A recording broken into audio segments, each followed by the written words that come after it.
De l'art, un mot, un face-à-face. Cartel. Cartel est dans sa période blanche. Au long de ces quelques épisodes qui nous poussent à nous intéresser à ces artistes obsédés par le blanc, impossible de ne pas évoquer Robert Rauschenberg et sa série White Painting. C'est un ensemble qui est déterminant. Il va avoir une grande importance Jean-Charles Verne. dans la possibilité d'affirmer qu'un vide, une blancheur ou un silence puisse être autre chose qu'une vacuité désespérante et futile. Alors, il s'agit de 5 œuvres qui sont entièrement blanches, sans la moindre trace de geste. Donc il y a une peinture qui fait 1m22 par 1m22. Il y a un diptyque de 2 panneaux joints qui fait 1m83 par 2m44. Il y a un triptyque de 3 panneaux joints qui fait 1m83 par 2m74 et un quadriptyque. Donc voilà. Et puis enfin un polyptyque en 7 parties. Donc on voit qu'il y a une espèce de progression, une œuvre, une peinture seule, puis un diptyque, puis un triptyque, puis un quadriptyque, puis un polyptyque en 7 parties. Donc la surface est parfaitement lisse, comme si elle n'avait pas été touchée par la main de l'artiste. Les œuvres sont même pensées pour être restaurées, voire entièrement refaites par d'autres que lui. C'est-à-dire que s'il y a une tache qui vient maculer la surface blanche, on peut tout à fait repeindre soi-même intégralement la peinture en blanc. Ça ne pose pas de problème. Et donc il faut souligner aussi l'absence de pluriel au titre de cette série. C'est pas White Paintings, c'est White Painting. La peinture blanche. Ce ne sont pas les peintures blanches, c'est la peinture blanche. Donc il ne s'agit pas de peinture blanche au pluriel, mais de peinture blanche dans le sens de la matière peinture blanche. C'est de la peinture blanche. Voilà. Il ne s'agit pas donc d'œuvres sans titre. Il a donné un titre, donc le vide n'est qu'apparent, puisqu'il s'agit pour le peintre donc là, de représenter de la peinture blanche et de faire de la surface de ses œuvres un récepteur de lumière. C'est ça le projet. C'est de faire de la surface des œuvres un récepteur de lumière, un écran de projection pour l'ombre des spectateurs qui se trouvent devant, et pour les variations lumineuses de la lumière naturelle à laquelle ces œuvres vont être exposées. Donc quand on est devant ces peintures blanches, c'est pas du blanc qu'on voit. Si je suis devant la peinture, je vois mon ombre projetée. Donc je suis quasiment en train de réactiver le plus vieux mythe, qui est le mythe fondateur de l'histoire de la peinture, qui est raconté par Pline l'Ancien. C'est le mythe de Dibutade. C'est l'histoire de cette jeune femme qui, avant que son amant amoureux ne parte à la guerre, va dessiner les contours de son profil sur un mur, les contours de son ombre.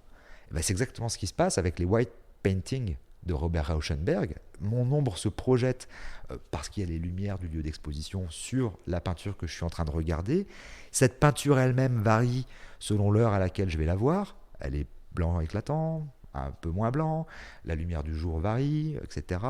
L'éclairage lui-même de la salle est peut-être un peu jaune, etc. Donc il se passe plein de choses.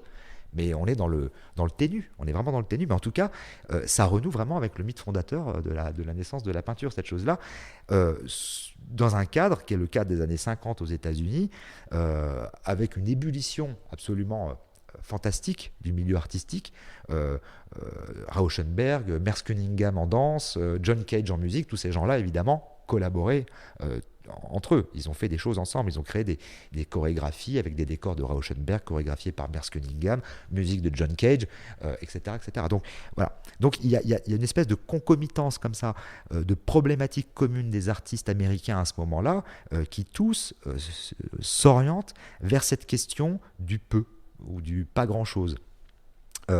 Donc les monochromes apparemment vides de Rauschenberg sont vraiment les activateurs d'un théâtre d'ombre et de lumière, et donc cette théâtralité, elle donc se confirme par ce que je viens de dire à l'instant, par le fait que Rauschenberg va utiliser à plusieurs reprises ces peintures blanches comme des éléments de scène pour les chorégraphies de son ami Merce Cunningham, qui est issu comme lui du Black Mountain College, qui était une école d'art hyper célèbre et hyper avant-gardiste de l'époque.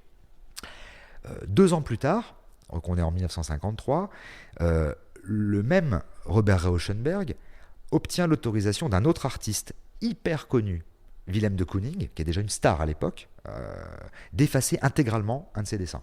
Ça crée un précédent vraiment mais hyper célèbre, un précédent historique, hyper célèbre. On n'avait jamais fait ça. On n'avait jamais effacé sciemment l'œuvre d'un autre artiste pour en faire une œuvre. Donc c'est une espèce de vandalisme totalement contrôlé, et avec l'assentiment de celui qui se fait vandaliser, avec donc à la fin, on obtient une nouvelle œuvre qui a pour objectif de surpasser celle qu'elle a effacée. Donc, c'est un dessin de la main de Willem de Kooning a été effacé par un artiste beaucoup plus jeune que lui. En fait, Rauschenberg va frapper à sa porte. Il va le voir. Il lui dit, voilà, je m'appelle Robert Rauschenberg, je suis artiste, je vous admire beaucoup. Est-ce que vous accepteriez de m'offrir un dessin pour que je l'efface ? Et de Kooning réfléchit, finit par dire oui. C'est un truc incroyable. Hein. Bon, voilà. Donc le dessin d'origine, c'était une composition qui était réalisée au crayon, au fusain, à la peinture et au stylo. Donc crayon, fusain, peinture, stylo. Quand Rauschenberg, donc, à l'époque, il a 28 ans, il se présente chez de Kooning, qui est donc de plus de 20 ans son aîné, il lui propose donc d'effacer une de ses œuvres. Il aurait pu effacer un de ses propres dessins, Rauschenberg. Mais c'est pas ça qu'il veut faire. Effacer un de ses propres dessins n'aurait eu aucun effet, ni aucun retentissement particulier. Ce vide-là, il n'aurait pas créé un vide suffisamment consistant.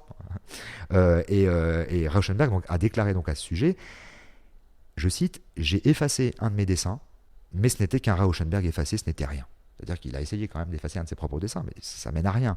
Donc pour que le vide puisse avoir la puissance d'aspiration d'une vacuité irrémédiable, il fallait que ce soit un vide doté d'une certaine violence. Alors la série des white painting en appelait une forme contemplative où avec la lumière, la poussière, les ombres, comme je l'ai déjà dit, agissaient comme des agents de théâtralité sur les écrans blancs des tableaux. Mais l'idée d'effacement, ça reposait sur autre chose, vraiment sur ce principe auquel la notion de vandalisme autorisé apportait l'essentiel. Donc il fallait vraiment qu'un artiste de grande renommée accepte de se défaire volontairement et sans contrepartie d'une œuvre auréolée de sa notoriété et potentiellement dotée d'une valeur pécuniaire importante. Donc à l'époque, ça ne pouvait être qu'un de Kooning pour Rauschenberg.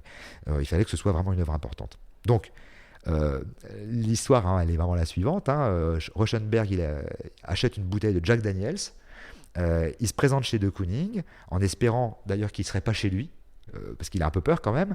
De Kooning lui ouvre, Rauschenberg lui explique son projet, en espérant que de Kooning refuserait, et il dit et ça aurait été l'œuvre. S'il m'avait refusé, j'aurais dit bah voilà, l'œuvre elle est là, il a refusé, bon bah voilà, ça s'arrête là. Mais de Kooning accepte. Et il dit à Rauschenberg qu'il n'aime pas l'idée, mais qu'il la comprend, et que donc il fallait vraiment qu'il choisisse un dessin auquel il tienne. Il joue vraiment le jeu, et qu'il soit vraiment particulièrement difficile à effacer. Alors, ça ne va pas se faire comme ça, quoi. Voilà. Donc c'est pour ça qu'il lui donne un dessin qui est réalisé avec des matériaux qui ne sont pas faciles à effacer, du stylo, de la peinture et du fusain, et qui donc va nécessiter pour Robert Rauschenberg pratiquement 1 mois de travail pour parvenir à un effacement quasi complet. Maintenant, il n'y a qu'une photographie aux infrarouges qui permet de voir quel est l'état d'origine du dessin. Donc ça veut dire que pour parvenir à ce vide, il y a 1 mois de travail. Cartel. Il y a 1 mois d'effacement acharné, tous les jours, pendant des heures, pour pouvoir arriver à gratter progressivement la surface de l'œuvre et obtenir cet évidement de la surface. Par Jean-Charles Vergne. D'une œuvre en plus considérée comme importante. Voilà, assez fabuleux comme histoire. Jean-Charles Vergne est critique d'art et directeur du FRAC Auvergne. Cartel est à retrouver en téléchargement sur toutes les plateformes de podcast.